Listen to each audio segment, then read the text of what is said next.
And good morning and welcome to Touch Base Daily. My name is Ron Foster, touching base with you as I do every day. What's going on? I hope you are doing well on this wonderful hump day. It's Wednesday. It's Let's Talk. It's Water Cooler Talk Wednesday. What are you guys up to? What are you up to these days? And what's going on? Well, there's a lot going on in America. I'm just like, I'm exhausted, y'all. I am totally exhausted of the country. I am so exhausted of the country. And I am just done. I am done. I have to tell you, I have reached the point of exhaustion of all of the crazy stuff going on in this country. I just can't take it anymore. Anyway, on a good note, today, 1 week from today is Handing in Key Day. Ba, ba, ba, ba, ba. So that's exciting. That is exciting. I am doing laundry today and just came up from the laundry room and getting all those things done and purging the linen closet today. That's what's happening. And I see our wonderful Hannah is in the building. She says, good morning, Ron and Touch Base Daily family. And Jazzy is in the building with the silver. She says, good morning, beautiful people. And then wonderful Lisa says, morning, ladies. And what about us? What about the dudes? What about the dudes? And Chris R says, good morning. Elise is in the building. She says, good morning, everyone. I'm going to send a link to you, Elise. And FRR is in the building. What's going on? Good morning, Ron, and good people. And yeah, it's just so much in the news. We'll cover a couple of things that are in the news or a couple of posts that folks have done on their Instagram. Share some of that stuff with you today. And but that's about it. Nothing really fancy for today. I just want to hear what you guys are thinking. What you guys are feeling. How are you feeling today? Can I ask you that question? Am I the only one exhausted by and I don't look at the news as like I used to. That's why I really don't have anything to say much, because I have totally kind of withdrawn from the news. And then next week is obviously my moving week. So everything's done. The moving people are booked. The Got Junk is booked. Everybody's booked. So that's next week. So I will not be here next week. But Gwendolyn may be here to help out, and maybe Chris will be here to help out. Maybe 1 or 2 days. I don't know. We'll see. But I just know I will be packing it all up and handing it and getting to the new house, the new place of living, which is with my wonderful son, Adrian. So we're going to have a great time there. Let me send this to Gwendolyn and Elise, because they are amazing. And I don't know if you guys have been following. Gwendolyn's been doing some amazing work on her platform. I mean, she's just spitting out different programs, different topics. So check that out. Check out her page. Anyway, I don't know why everything reset. Everything in my area. This StreamYard has been resetting every day. I don't understand why it's doing that. Usually everything is just right there.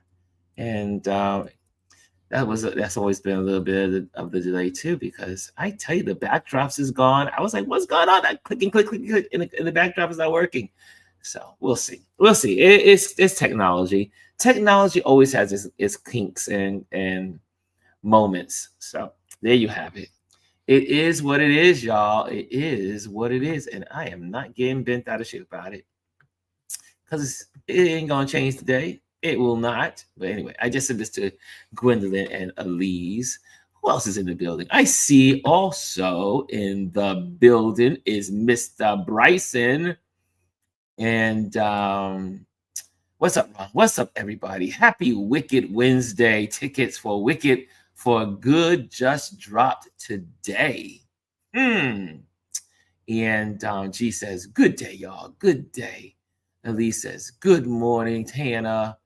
And also keep Hannah in your prayers. I mean, I'm mentioning, but she could use your prayers for some family matters. So keep Hannah in prayer.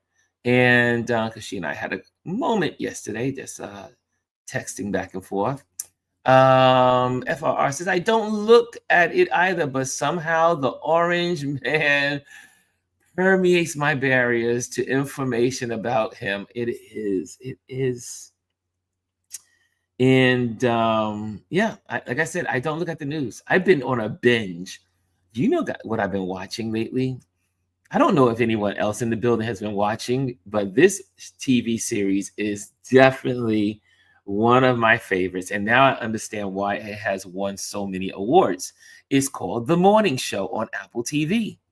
I will tell you, I will have to say, I really am enjoying. I finally made it to season 4.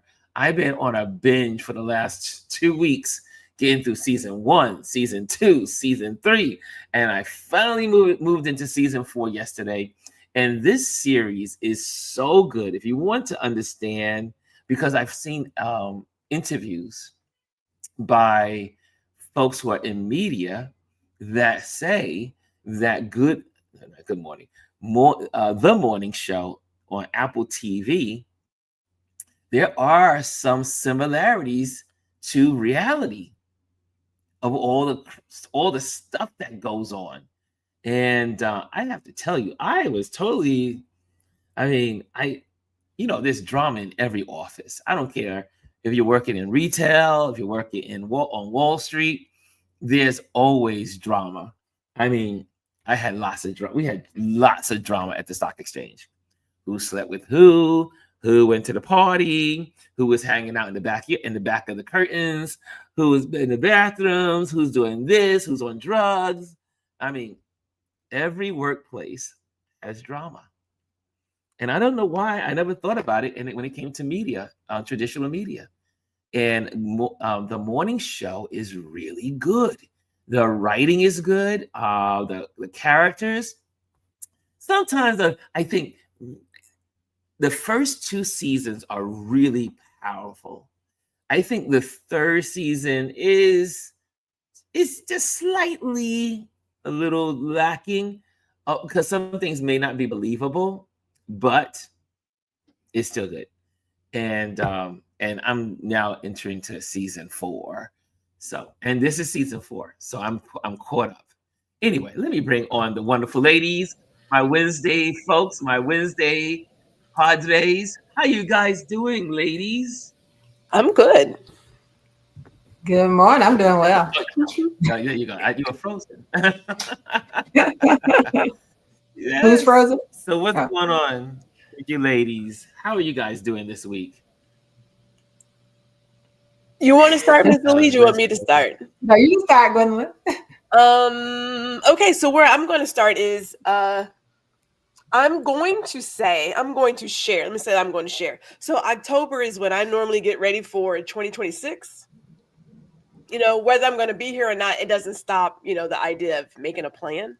So I've been decorating my calendar. I got my stickers. I have my new pens. So I'm like feeling very excited and refreshed. Despite all the foolishness happening, I was reading a book. I'm almost done with it by Seth Godin. This is Strategy. And he's talking about like when people want to keep the status quo, there is a place where there is a lot of chaos and turmoil, and it's just like a lot of friction and tension. And I thought, feels very familiar because it's a cycle, but it doesn't last forever. This won't last forever. Is it going to be ugly? Yeah, but that doesn't mean that we have to like dwell in it. So I've got my calendar. It's looking really cute. We have a new planner coming. Gwendolyn is excited. There you go. Nice.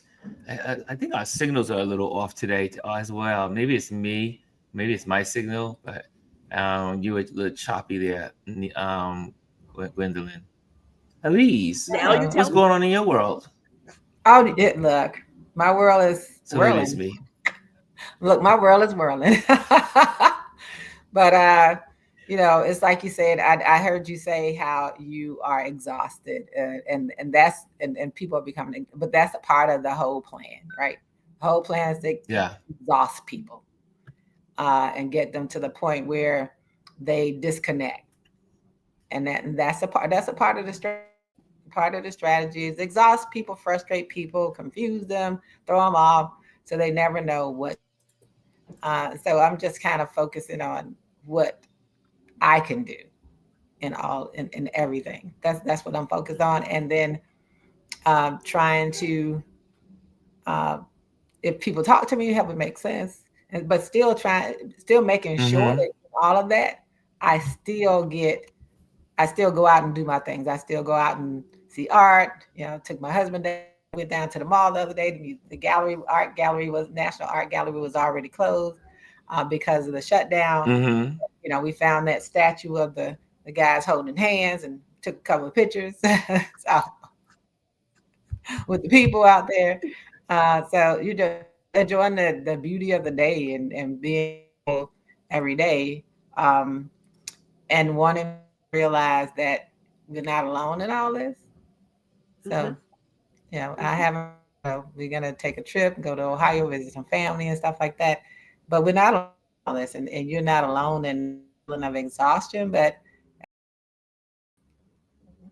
are we here? Are we here? Some technical difficulty. My Wi-Fi. I just switched to my hotspot. Okay. My Wi-Fi is acting up. Now I can see everybody nice and clear. You're on mute, Gwendolyn.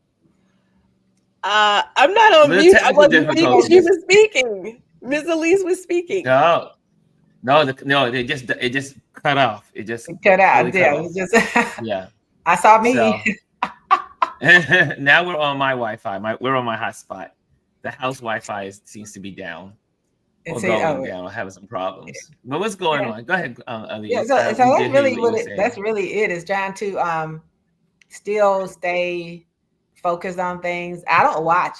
I've long not watched regular news because regular news is trash these days. Yes. So I kind of listen to things and look up facts and things like that. Finally pull up some pages for my husband because I said, okay, so he's gonna ask me, is this in Project 2025? So I pulled it up and say, here, read. I printed some pages out for him. So I said, just so you don't ask me, you can read this. So not to interrupt you, but what are some of your resources that you like to go to for your, as you are, making sure you know what's going on in the world? What are some of your resources that other people in the community could, use? I think most of the resources are similar to yours. But I go to people who are talking real facts and can show me real time information. I don't go to people who have opinions all the time because that doesn't help me. I watch the Don Lemons, but I watch everything through my lens. Don Lemons is good for some things. And then I also remember that he is a journalist, a TV journalist. Okay. And some of the things come out like TV journalists come out, and so I can watch those things. There are people I don't watch. I still watch Aaron. Aaron will get partners with people. One that people always say, don't watch him, but he's in DC. He goes on the street. I can see that, and I watch a certain because I know his history. But I have to watch and filter. So I watch all of those things. I listen to a lot of things, but I think we all have to be careful how we do it. I don't like to listen to. Well, I hear them, the ones with all their opinions on stuff. Yes. Colors and streamers, but that doesn't do anything for me. And right now, I am looking for people who have strategies, as opposed to just talking heads. And I know you love Don Lemon, but Don Lemon need to talk to the people and say, hey, let's do this. Lori Reed gives out great information to say what we're gonna do and not just regurgitate what's happening. And that's what we're getting. We're getting a lot of regurgitation. I can turn on the TV or I can look online and see the news clips all day and see the same thing that they're telling me. Same thing. Yeah.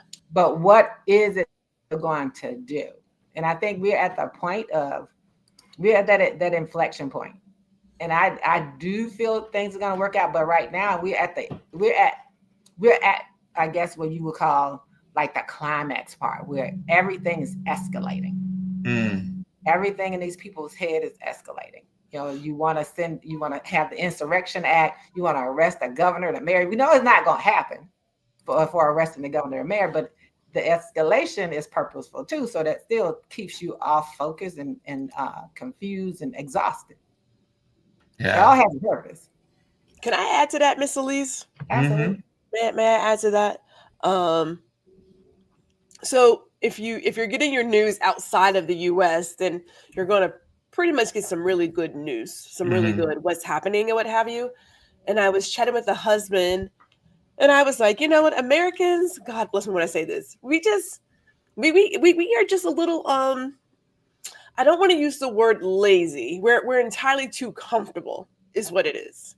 We're too comfortable, and we just have to, like, we are the frog in the pan. Like, the water is boiling. You're right. The water is like really boiling. Like, It's hot. Off. You got eyeballs popping out. Yeah, we're losing like, skin. Feels okay. You know, like, so when you look at other places, and I hate comparing us, but at the exact same time, in terms of human behavior, I can't help but compare us. You see what's going on in Italy, what's going on in France, what's going on in Georgia. People are like, we're not going to take this. And then they get up and move and do stuff, right? Yeah. Like, they get up and move and do stuff. And then you have Americans like, well, I don't think it could ever happen here. Like, are you serious? It can never happen here. Heffa is happening here.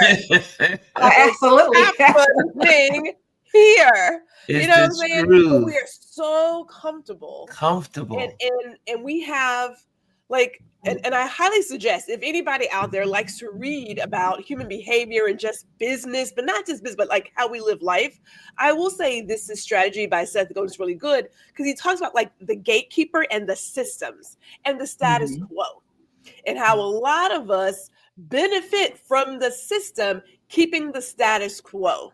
And those are the people who, although they may be at the bottom, they refuse to even do anything to break the status quo.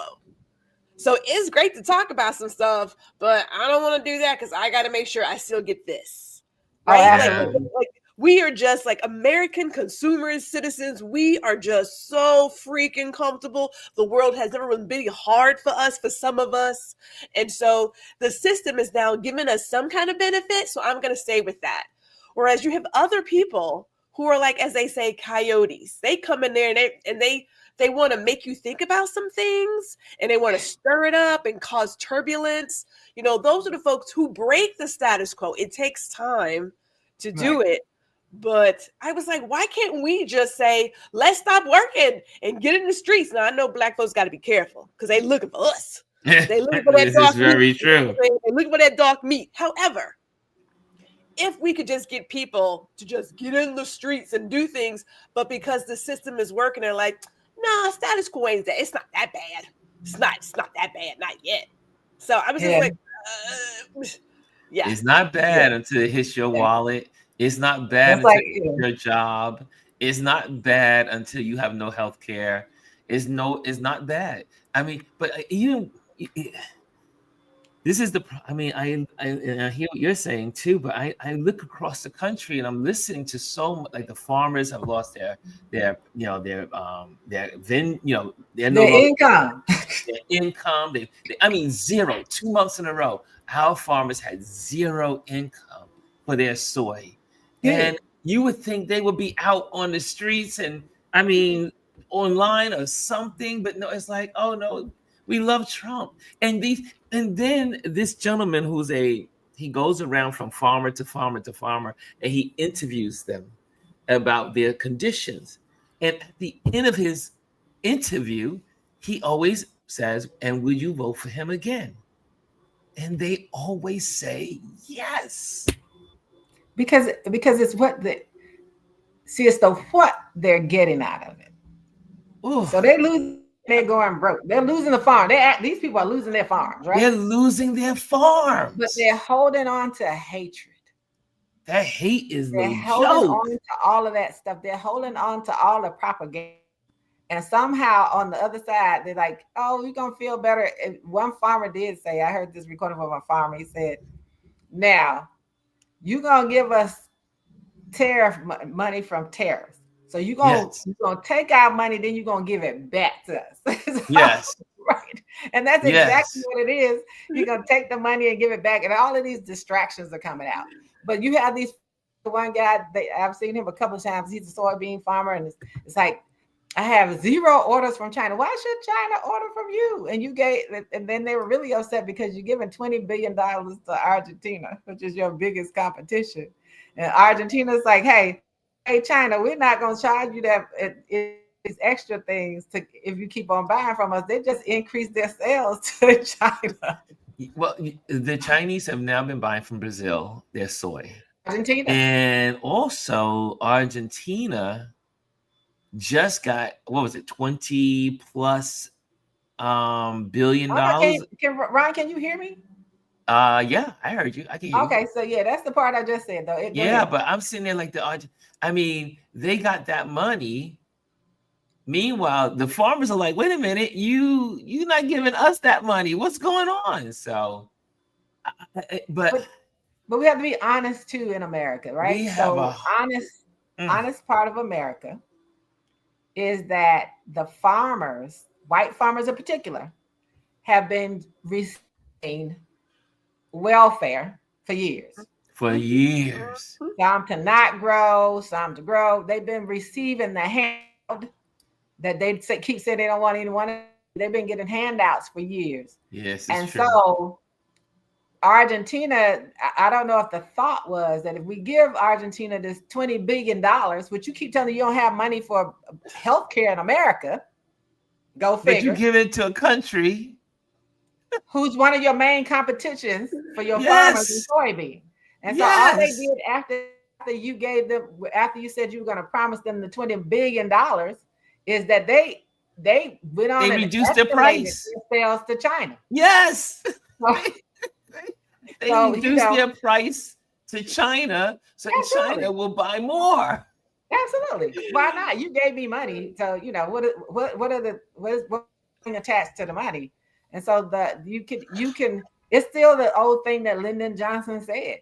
Yes. You can tell the poor white man that he's better than somebody else, and you can steal the money out of his pocket, and he will give it to you. He will give it to you as because he feels better than the black person. That someone's less than them.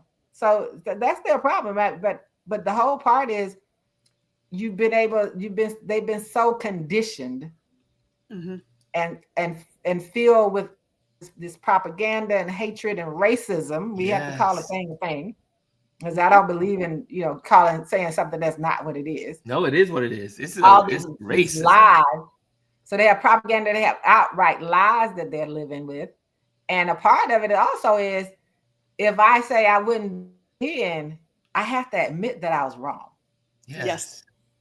People don't like it when they're wrong. Too many people don't. I don't have a problem with that. I'll tell you I was wrong. That's right.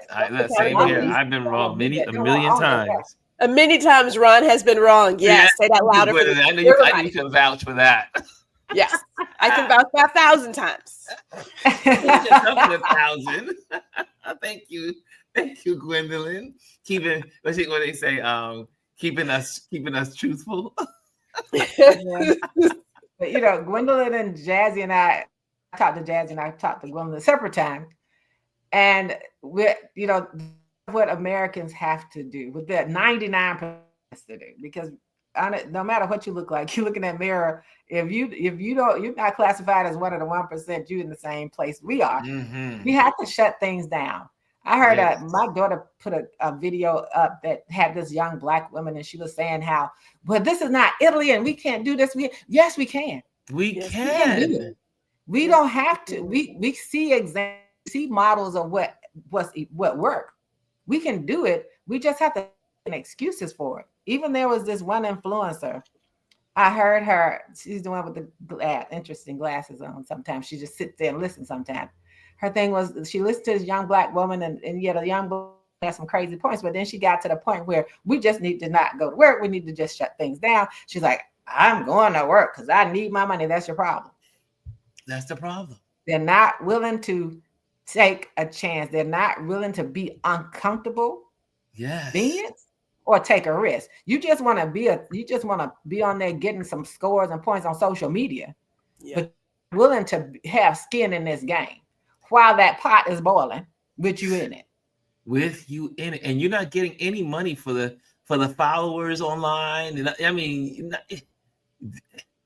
again, we saw a glimpse. We've seen a glimpse of what when they, like with ABC losing $1 billion over a weekend. We saw Target. When the people take action, there's results.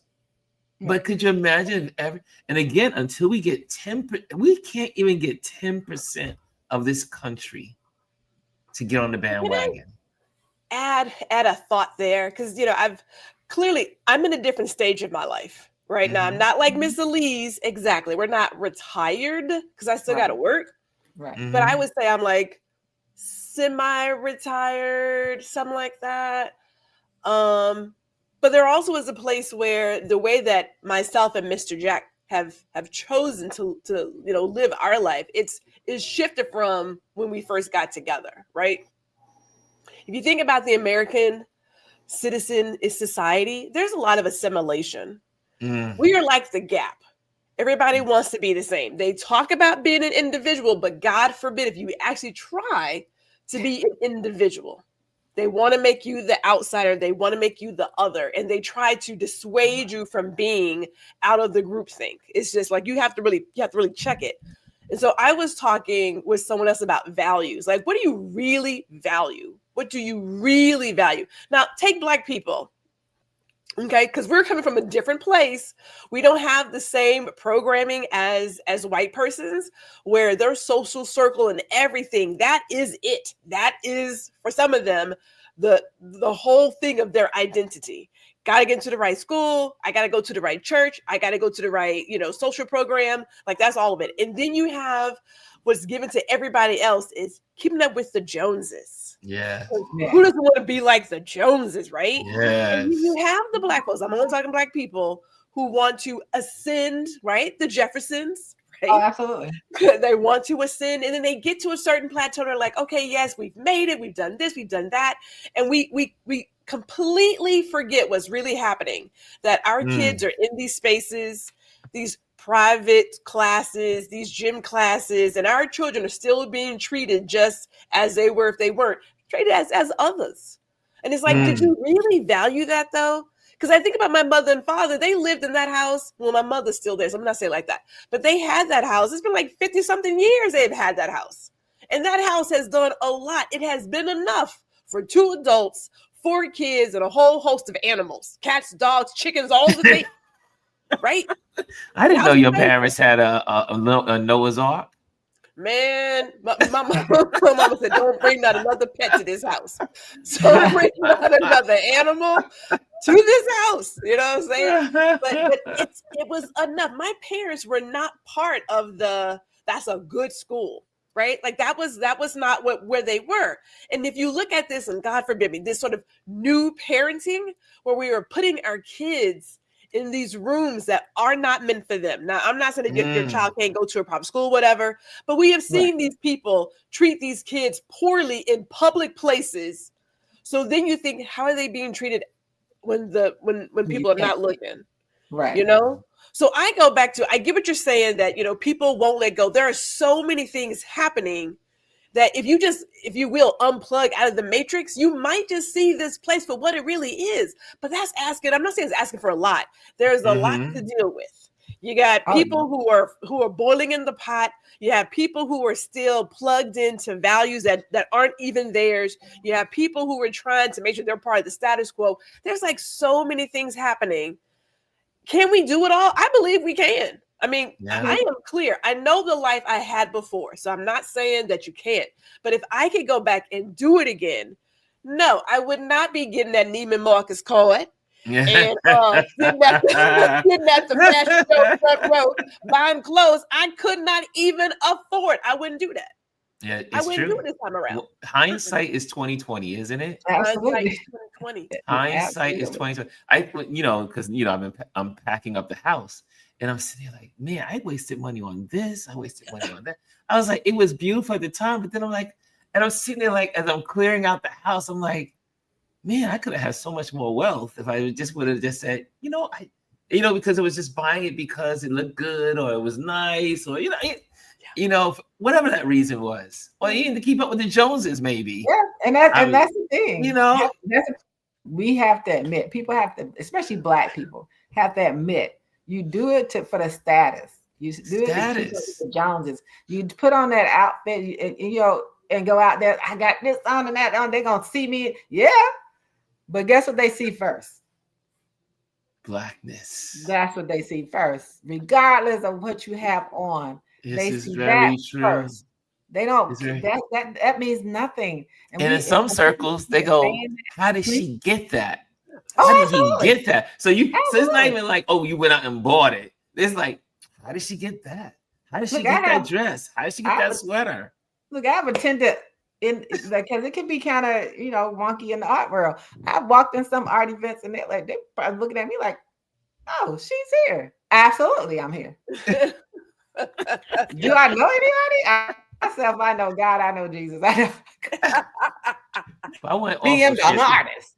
I DM'd an artist. The artist said, "Come on in." So I show up. Y'all can't help me get in, but let me tell you, I prayed and God said, "DM this artist." There you go. I walked through a door that I'm telling you, there were several people who were surprised I walked in that door that day. But that's okay. I got there. Here's something. This is what you were saying earlier. And I wanted to just share this with you. Just hold on a second.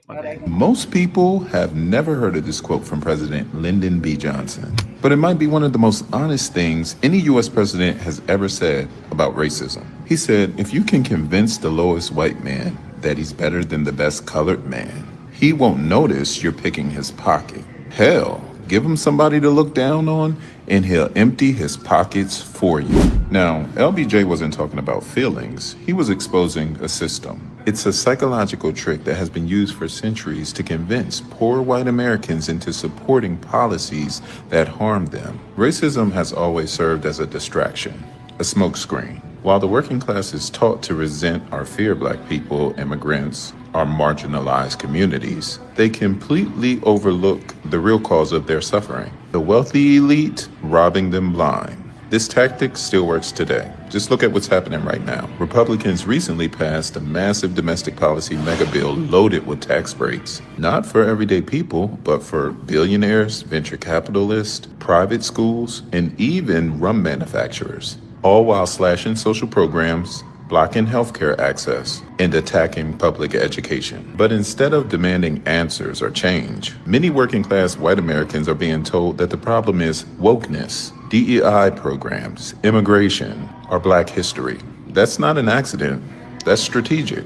The goal is to keep people emotionally enraged and racially divided, so they never organize around their shared economic interest. That's the real con. Racism isn't just about hate, it's about control. And as long as people keep falling for it, they'll keep voting against their own future. Not because they're evil, though many of them are, but because they've been lied to. And think about it, the lie has been profitable for the people lying to them in broad daylight. So next time someone just tries to tell you that racism is just a cultural issue, just remember it's actually an economic tool used to divide the working class, destroy solidarity, and keep power in the hands of a few. It's time to stop.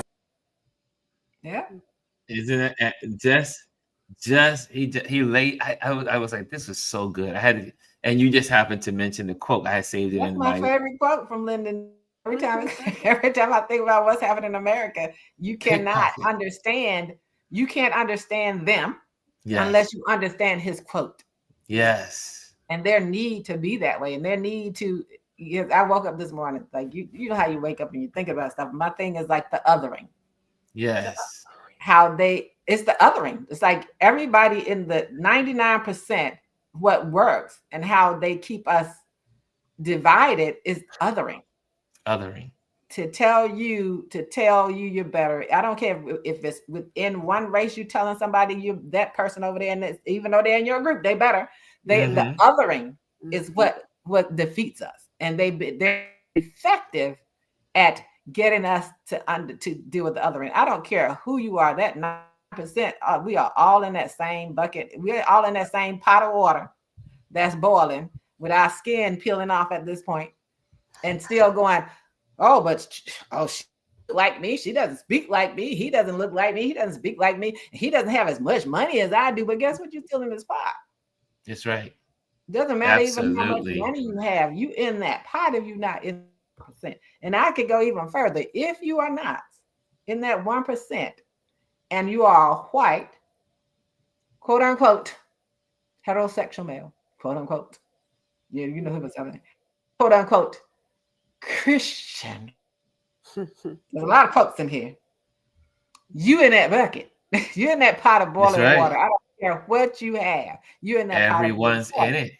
And we keep wanting, people will keep wanting to find comfort in the lie. Mm-hmm. The lie is that you're somehow different.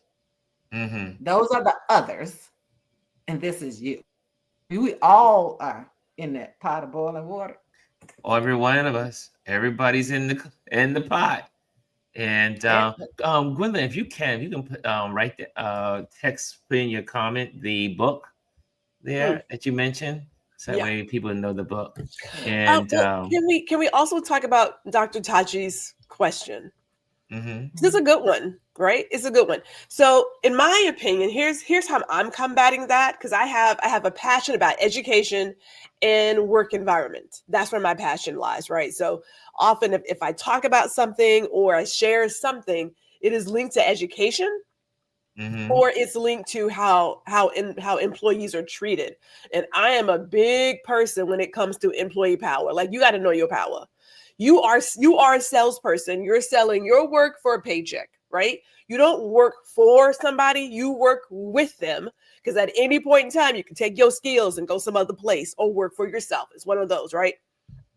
So I believe the point comes in, like, we are at that inflection point. It's a lot of tension. Tension brings change, but like a rubber band, it's going to pop at some point. It's going to pop, and so it changes. But the more people pick whatever pillar they have that is their soapbox, the more people start standing on that and talking about it consistently with the passion that comes with it, the more you have a chance of getting into somebody's head. Think about commercials. Think about how many times you visit a website once, and then for the next 18 days, that commercial plays over and over and over. And they're like, you know what? I think I want to buy a new bag. I think I need a new bag. You know what I'm saying? Maybe I should try this. Maybe I should go ahead and get, over and over again. Because you're going to get people who are at a place of, am I going to keep going left or am I going to go right? And there are some people who are feeling this thing of something has to give.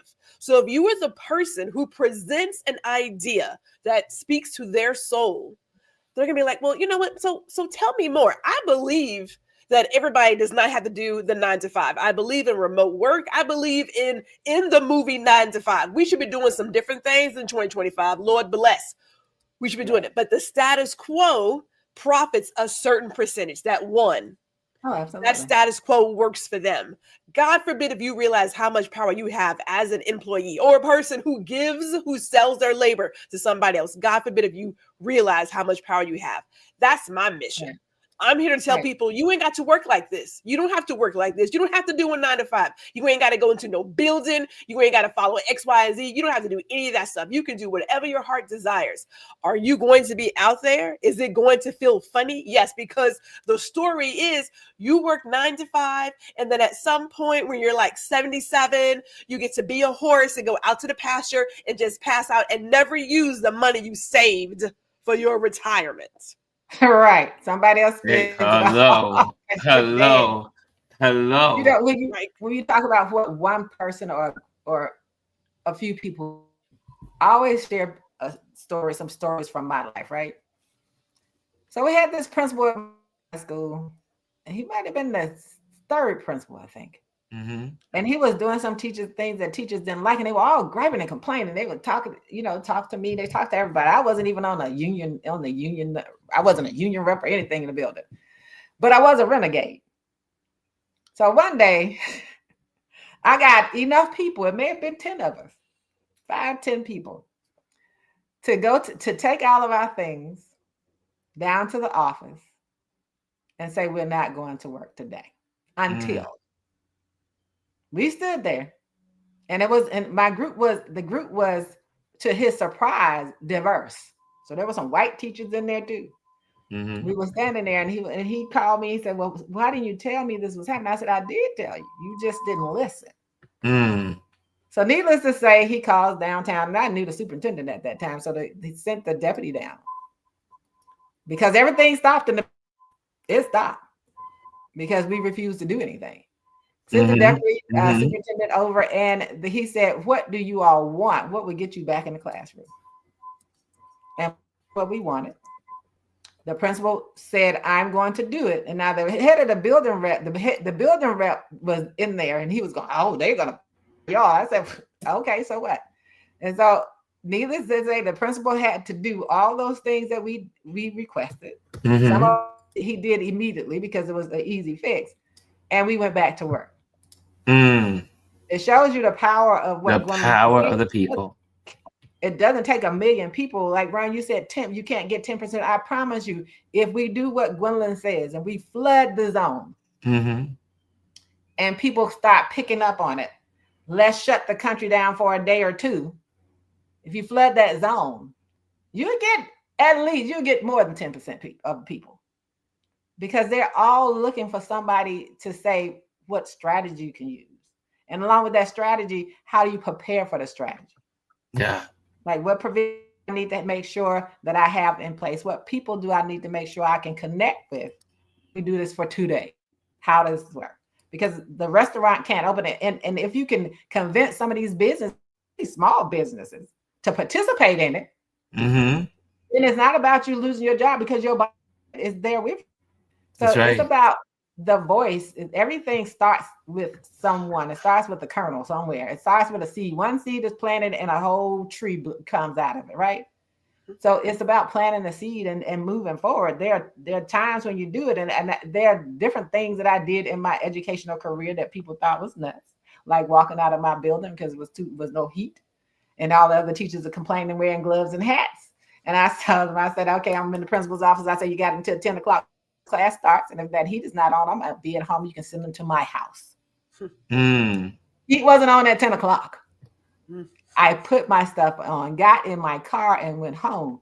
But I tell you what, they were on the phone before I walked out of the door, calling maintenance at the central office to get the heat back on. Guess what was back on by afternoon? The heat. And I also said, "You're not gonna leave." I also said, "You can't take my leave. Don't do it." I out of that building, and all the other teachers are looking. You're in the basement freezing. You're teaching with hats and gloves and a bubble. Why aren't you pushing back on that? So I said, "I'm not working." And the woman was on the phone. "I got a teacher to say, because there's no heat in here." I said, "Because this is not lawful.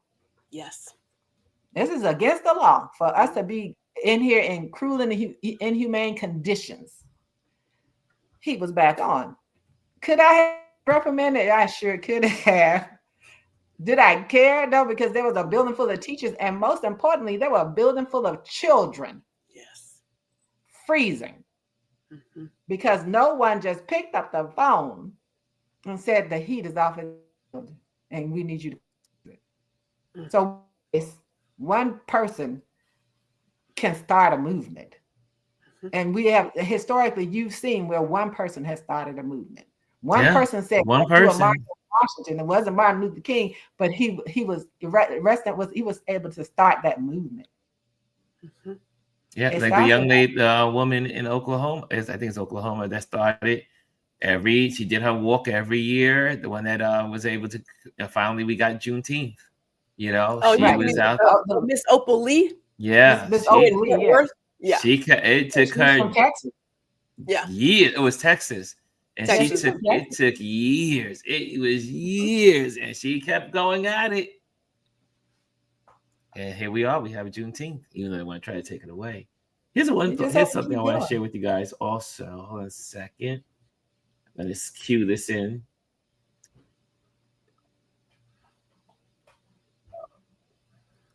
Let me get this queued up. And here we go. This is really interesting this week that I stumble across. I always listen to his work and stuff, what he's doing. The Defiant Lawyer. And really good stuff. Anyway, let me just cue it in. No, thanks. There we go. So there we go. And we will start it.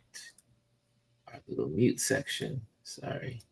As you guys see it behind the scenes, here we go. The Secretary of HUD. What's the volume? Come on, volume. I thought I cut it. Hold on a second. Unmute. There we go. There we go. I've done a video on Scott Turner already when he went in front of Congress a few months ago. But recently, several whistleblowers who are civil rights attorneys at HUD came out and exposed how HUD is weakening the Fair Housing Act of 1968. And immediately I started thinking, why? Why?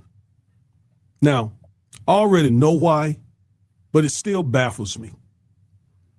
So I'm going to share with you why, and I want to share with you this story, and I'm going to go through it. It's an article read, and we're going to look at it closely because housing rights are very, very, very important for us African-American people, for everybody, but especially us, because a lot of our wealth is tied up in home ownership. Now, whites and Asians and other groups of people, ethnicities, they have a lot of their money also in stocks, bonds, mutual funds, and so on. But the average Black family, the wealth that we have, and there is this huge wealth gap, is typically tied up in their houses. So housing rights are extremely important for us. Hey, family, do you believe in the work we're doing? Does our content speak to you? Phone call, click the membership button. Scott Turner, and there's another Black man that you shall see who's working with Scott Turner, working under Scott Turner. Why these men are helping Trump weaken, gut, whatever you want to call it, an act is a head scratcher. But I think I have the answer here. Okay? Now, let's go to another screen. Let's get into this very, very, what I would call sad story. All right, so let's start out with the definition of a term, internalized racism. This says internalized racism is defined as acceptance by members of the stigmatized races of negative messages about our own abilities and extrinsic worth. In other words, we as African Americans, we are a stigmatized ethnicity in this country. And internalized racism is when we internalize the racism that we have been victimized by. In other words, we actually start thinking about ourselves the way white supremacists think about us. So we internalize their racism. And subconsciously, we don't even know it. Subconsciously, we start thinking of ourselves through the eyes, through the prisms of the eyes of a white supremacist. Therefore, thinking of ourselves as inferior all the way around, physically, psychologically, intellectually, in all facets. We start seeing ourselves the very way they see us. This is a clinical definition. This is not something I made up. This is the woman whose name is at the bottom, Kamara Phillips Jones, MD, MPH, and a PhD. Very smart woman, very learned, very educated African-American woman. And she says internalized racism is defined as acceptance by members of the stigmatized races of negative messages about our own abilities and intrinsic worth. It is characterized by our not believing in others who look like us and not believing in ourselves. You see, when you are oppressed and you're told every day, both consciously, subconsciously, you're told overtly and covertly that you are less than, you are other. You're not as smart as everybody else. You're not as pretty as everybody else. You're not as beautiful as everybody else. You're not on everybody else's level. That has damage. And it's not just us. That's people of color around the country, around the world, actually, in this country and around the world. You see this happening all over the place. Take a country like India, where there is a huge colorism problem. And a whole lot of Indians over there in their country, a lot of them use bleaching cream because they too have been affected by this internalized racism. So yeah, it's not just us. It's people around the world, people of color, who are affected by the same racist, white supremacist garbage. Why did Amazon send me $20,000? Because I use Amazon AI. I'm going to show you a way to potentially talk about those commercials. So, she goes on to say, it involves accepting invitations or limitations to one's own full humanity, including one's spectrum of dreams, one's right to self-determination, and one's range of allowable self-expression. It manifests, watch this, here's how you see it. This is the way it manifests. It manifests in different ways, but here are some of the ways. It manifests as embracing whiteness. It comes out as whiteness, blacks embracing whiteness, blacks beginning to see the world through the eyes of white people. Because what has happened? They have internalized the racism of white supremacists. You see what I'm saying? So we start thinking like them. We start acting like them. We start talking like them. All right, again, internalized racism. So it manifests as embracing whiteness, that is hair straighteners, bleaching creams, skin tone stratification within communities of color, and the white man's ice is colder syndrome, right? It ain't true till you hear a white man say it. Self-devaluation, racial slurs as nicknames like the N-word, nigga. You know, that's all you hear. I hate hearing it. I hate hearing these young black men calling each other, even with the A, nigga. I hate it. I hate it. I hate it. Because I know it's this right here. I know it's internalized racism, although they say, well, no, it's really us taking that term, co-opting it. Well, why not create some other term? Why take the term that has been used against us, that has been weaponized against us? Because it's really internalized racism. And resignation and helplessness and hopelessness, school dropout, voter non-participation. Whoa, boy, do we suffer from that. Voter non-participation, risky health practices, all of this is the result of internalized racism. Now, if you want, you could probably go. I'll have the link to it. But I mean, that I was really impressed by how he laid it out, and the internalized racism. And I was, you know, I've seen that. As he was sharing it, especially when he talked about the bleaching cream and all the stuff that we do in our society. He goes in further about our adjacence to whiteness and how it makes us feel good. And because we're with white folks and we have something that they have, they think that in certain mindsets, they think that's going to give them extra privileges. And I mean, he goes into a really good deal. I'm not sure if you ever follow him, but it's the Defiant Lawyers Network. Excellent platform. Just want to give that to you, but I'll make sure I put the link inside the description. But what do you guys think about what you heard so far? Elise, Gwendolyn? I don't know, Gwendolyn, go ahead. You know what? Okay, so when I was at NYU, I took a class on race and race relations, right? And we studied not only racism, but also intra-racial racism, right? Because there's colorism in every single ethnicity, even with white folks, even though I wouldn't say it's called colorism, but you can go as far as saying WASP to trailer park, right? So everybody's got some sort of caste system in their deal. I go back to assimilation. It all depends. I mean, I am thankful at this age that my parents were, again, black parents. We weren't doing that. Now, mama gave us Jerry curls, and that was just like one of those blips, but we weren't doing, I mean, it is what it is, right? We weren't doing all that stuff. Like, my parents were not attempting to be adjacent to whiteness. Now, my auntie,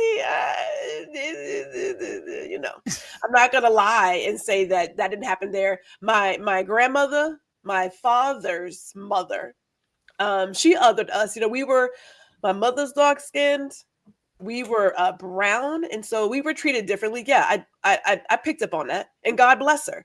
She came out of it. She came out of her colorism when I was like about, I don't know, 14, 15. So we didn't have the relationship that I would have wanted. We had so much in common after she died, right? Because I didn't get that.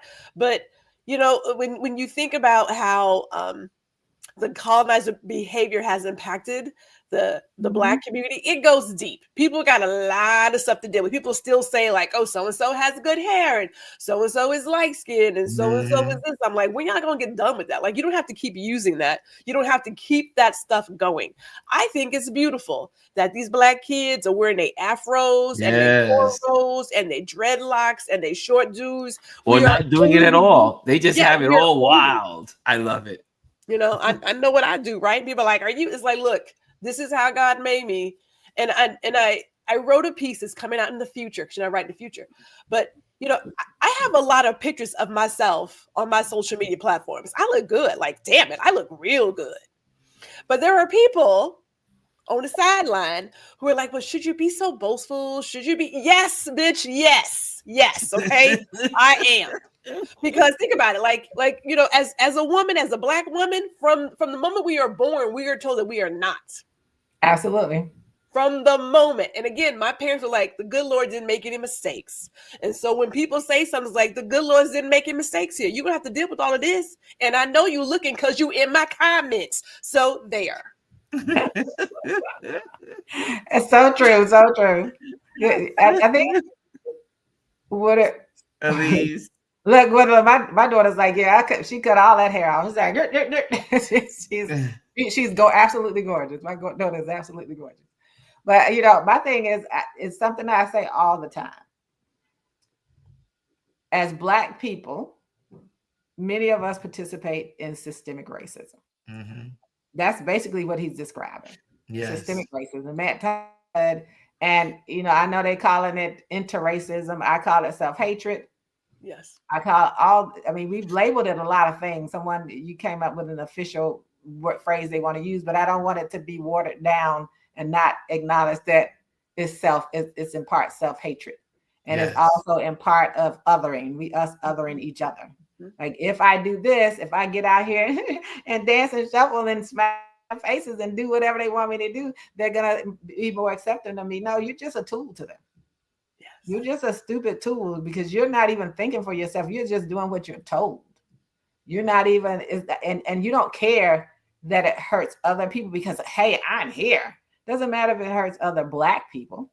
They don't care because they bought into the rhetoric, right? They bought into the rhetoric, you know, the same way poor white people have. Well, you know, it's all the other people that are getting these benefits. No, you living over there, Sally, and you got a Section 8 in a trailer. That's right. You know, a trailer with a Section 8 and an EBT card and WIC. Yeah. And it bought into the illusion, and Jazzy mentioned it earlier, the welfare queen, where they pushed that out and made it seem like it was a Black women when it really wasn't Black women. It was majority white women who were out there. And so because people bought it, and I always did this test with people, even when I did professional developments with people, because I used to do professional development with people, I would ask the question, when you hear poor, who do you see in your head? Don't even think about it. That's right. I don't care if you're Black or white. What do you see? You saw me. That's right. You didn't see a white person. And that's the first step of honesty. And then as he was talking, and you think about it, where in your life have you been that person? Oh, I know. I was there. So, I've been that person and then before. What made you that person? Yeah. What made you that person? Oh, I was like, that's a real question. Are you asking me the question? I was asking. No, you know, because especially for instance, when I first started on Wall Street, it was, there was certain looks and styles, and you grab hold because you want to fit in. Like I had my wingtips, my J&Ms, my button-down collar shirts, my button-down, my bow tie. You assimilate to fit into the community or the society that you're in. And I remember when I first started at the stock exchange, I was like, oh, I gotta get my wares up, and learn how to do the bow tie and do this and do that. And it gives you, some gratification of someone says, oh wow, I didn't know I can't even do a bow tie. Well, I can't do this. But then at the end of the day, though, you learn quick is that you're still the Negro with the A. Right. And I think you also have to be honest with yourself when you look down on other Black people. Yes. Thought they were less than you for whatever reason, right? Whether it was by where they lived or how they dressed, because you were making assumptions because you bought into what the system said about people who Black people who look a certain way, right? Mm-hmm. So we have to be honest about that part. And I think that's where we fall short sometimes. Being honest with ourselves, number one. My girlfriend who wanted she wanted desperately to join the Jack and Jill in DC. Like, well, Jack and Jill wasn't. See, we were back. That was back, and we were still over 50% Black in DC at the time. And so my thing was, and I shared it with my kids because there were lots of things. But they ended up going to all the Jack and Jill functions. I ain't joined. First of all, I got to pay you, interview, all that crap to be in something. I'm not doing that.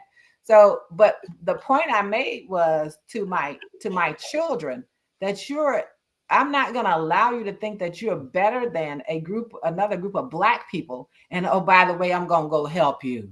Mm. Let's go over there and help the poor children. No, don't go over there thinking you're better than someone else. And there was a 13-year-old, they had an interview on national TV with the national head of Jack and Jill and her daughter, who was about 13. That child said, I get to be with other Black children who have as much money as I do. You 30 money. But that's how she was taught. Yes. There were Black people who were beneath them. And I think that's where we have to start. At what point did you think that? And I always said that my upbringing, I'm so grateful to where I started as a child. Yeah. To where I am, because it made me think of Black people differently. It made me think of white people differently. My thought has always been, white people just white people. They're just another group of people with a different color skin. They're no better than me. It wasn't because I went to some Ivy League school, and Jazzy mentioned before. I ended up getting my bachelor's degree from the University of District of Columbia, UDC. And some people would call it the University of Dumb Children. I said, but what they didn't know, the math department at UDC, they used really? Oh yeah, because of the acronym, because it was mostly Black people in the school. What they didn't realize at the time, when I got my degree in mathematics from UDC, we had more PhD holders in our math department than Howard University did, and 2 of them were menses. I don't know if you all know what menses are. Your IQ is so high you can't measure it. So yes, I got an excellent education from people who were excellent in what they did. And as they say, at the end of the day, I got all my jobs. Nobody looked at, this one came from Harvard and this one. No, they hired me to do my job. I got invited to apply for jobs standing in my room. They didn't ask me where I got my degree from. At the end of the day, that degree that I could pay for out of my pocket got me just as far as somebody who had $100,000 loan to pay back. Like I always say, the American Revolution is taught in Harvard the same way the American Revolution was taught at the City College. It's still the same history. Actually, it may have been a little different at UDC than it was at Harvard. Yeah. Because I may have gotten a little more Blackness in mine. Yes, that's very true. That's true too. My husband has a whole history degree, and he has more gaps in his Black history than I do, and I got mine when I was in regular school and not even before college. So I think that what we have to do is be honest with ourselves first. Mm-hmm.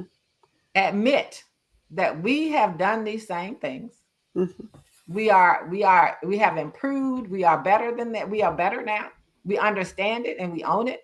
That's right. But to understand these people, it's easy to look at Django Unchained and see Samuel L. Jackson's character in Housing and Urban Development. This is the second time he did this. He had Ben Carson last time, right? Ben Carson was the Black faces because they're buying it. They're really buying that as Black people. Yeah. That's sucking out this stuff. And it really isn't. It's really the majority of poor people in America are white. Mm-hmm. And we don't want to. We only make up 13% of the population of that's the all we make up. overall. And all 13% of us are not all, and we have various income ranges and all that kind of stuff within that 13%. Absolutely true. So when that part comes out, I think people just need to focus in on, no matter how they try to label it, whatever it is, first of all, self-hatred, because you've been conditioned that you're not conditioned for health. You've been told that your black skin is not beautiful, but they still, like this one little girl said, why do you lay in the sun and try to turn brown? Working overtime. Working overtime at dark tan. I mean, a consistent appointment. Look, Gwendolyn, why was there something about tanning beds in this big, beautiful bill? Hello. That was the only one of the tax breaks. How to get brown. Unfortunately, you keep coming out orange, but you know, hey, what can I say? Hey, makes a special thing. But I think that was why I told my children. But I told my children when they were younger, I said, let me tell you what the truth is. The truth is they envy you. They envy you for your beautiful skin. They envy you for everything about you. Everything about us. Your hair. Yeah. But all of that stuff. Our athletic ability, our brain power, our strength, and our intellect. Wisdom. Black women, they envy your intellect. Mm-hmm. Black men, they envy your intellect. Our ancestors invented so many things that caused this country to function. Yes. I used to start PTA meetings with, if it were not for a black man, you'd be sitting in the dark. Right, them folding chairs. Well, okay, talking about the lights. But I'm just saying, we had the folding chairs too, though. Folding chairs, brown paper bag, folding chairs. Everybody don't understand. Even paint. We talk about the mailbox. It's street sweepers. There's so many things that mailbox, the light post, the traffic light, the GPS. It goes on and on and on. Name it. Keep naming something that you're so comfortable with, and you figure out where it started from. Yeah, seasonings. You figure out where it came from. Yes, look, good food. Good food, period. So I think, we have seasoning. We have to keep saying it to each other, and we have to call each other out, but we don't have to do it out. We don't have to call each other out in public all the time. I can pick up the phone.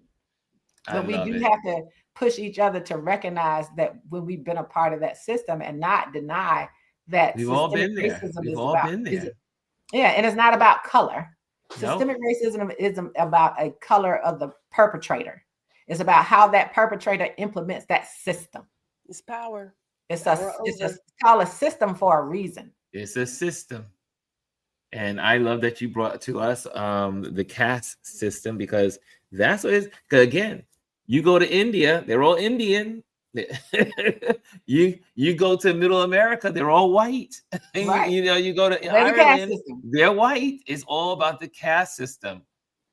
So it really is. It really is. But guys, we're going to end here, and thank you guys for tuning in.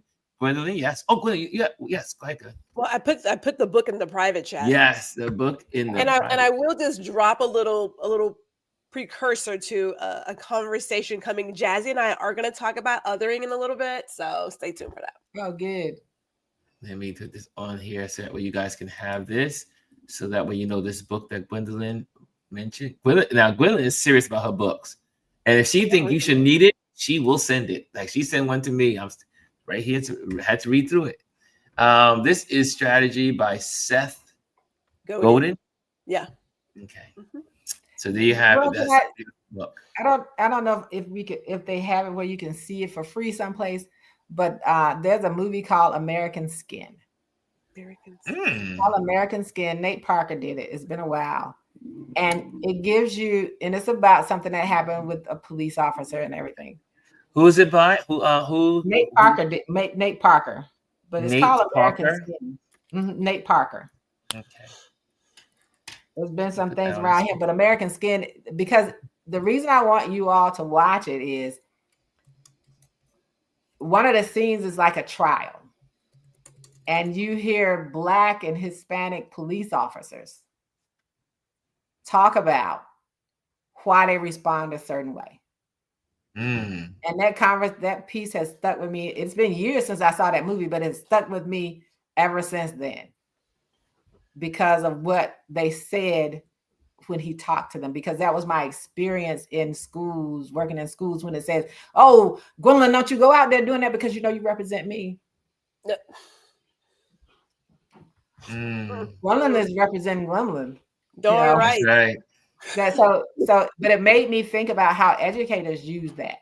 Yes. But when you watch it, you'll see what I'm talking about when they get to that scene and they're having this kind of trial in the police station. Oh, guys, check it out. Very revealing when he talks to different officers from different backgrounds. So we have American Skin by Nate Parker. And we also have a book to read. This is Strategy by Seth Godin. Nice stuff, y'all. Nice stuff. Okay, guys, let me just go to some of the banners here. So the media, Let's do that. And let's go to the videotape. Make sure you apply, or I should say apply. Go to my website, and you can also sign up for our email. And I'm just gonna get rid of this banner here and get on the email list so I can send you stuff if I need to, or just kind of like let you know what's going on, especially as I'm traveling. Email is gonna probably be the most efficient way in a lot of cases to get to my community, this community. Okay, and also if you are looking for a photographer, I am an event photographer. I will be doing event. I'll still be working. I am going to be working when I'm traveling. I'll be working when I'm in North Carolina. I'll be working. So I'll be posting and saying, hey, I'm in an area near you. If you need headshots, if you need event photography, you'll know where I am and we'll coordinate. Also, thank you to our Patreon members who support what we do here. We cannot do it without the Patreon members. And if you want to become a Patreon member, just go to patreon.com and just click on Ron Lewis Photos. As you know, this platform is under as well. And sign up. And don't be just a free Patreon member, because being a free Patreon member doesn't really support, you're not really helping out financially with what we do here. But you want to give a $3 coffee for a month, that $3 does go a long way. So check it out, put it in there, go to our Patreon page, patreon.com, and go to Ron Lewis Photos. And last but not least, you are invited to join this channel. If you see this channel, make sure you hit the like, make sure you hit the subscribe button. Okay, I do believe that is it. Gwendolyn, when can people find you? Where can they find you? Because you are hot on YouTube. I am GR Houston Jack on YouTube and Black Power Bunny on Instagram, and I'm in my teaching season, so there's more coming about that. I mean, it's out there, but there's more coming. This girl works. She be working all the time. Answering random questions. Answering random questions. I am what I say I am. I'm committed to education. She is. Now. And when you see on her little here, she says there, cheerleader for all. Yeah, y'all better believe it. She really is. She really is a cheerleader for all. Elise, where can people find you on YouTube or Instagram? On YouTube, you can type in my name and it should pop up. On Instagram, it's SALIEZE _. I'm still trying to wrap my head around this other video. It's a struggle because got to get the language right. It's like, you got it though. It will. The more you do it, the better you get. And look, I remember when I first met you, you were just like, you would pop on Chad's platform and talk, and you do your garden conversations, and now you got a whole platform. So it's not about that confidence part. It's like I want the point to be heard. Yes. And I want to make sure that it's received the right way. It's just like when I decided to read the book. I was like, I'm gonna read this passage because y'all need the passage. You did. You read the passage last week. But we love you. At least if I can always give you the confidence of approval, is that when you speak, it just automatically commands people to listen. You just speak. When you're just sharing, we all stop and listen because your cadence is great. You talk from the heart. You give us truth. You just speak and we listen. All you got to do is speak. Thank you. It's like, see, I got that part of me that's a little crazy. The race part. You got this. So, guys, see you guys tomorrow. Tomorrow's our Trend Watch Thursday tomorrow, and we'll be here. I'll be here with Chris, and we'll be talking about what's going on in the politics and all that other stuff. There are some things that are happening that you should be aware of, especially as they are kind of like reneging on some of these people that are not working, and now they're saying that they're not going to pay them. So that's illegal. So illegal, but we know he don't care. But anyway, we're not going to dive into that today. Many people to do that with. Yeah, they won't do it. But anyway, so guys, have a great day. Do something wonderful. It's Hump Day. It's the Hump Day. Do something special. I always say Hump Days are great for self hugs. Give yourself a pat on the back. Give yourself a hug and say you made it halfway through the week. Anyway. Okay, yeah. Give yourself a hug, Gwendolyn. Give yourself a hug. You be working hard. Yeah. Later, guys. Love y'all. All right. Bye. I love you too.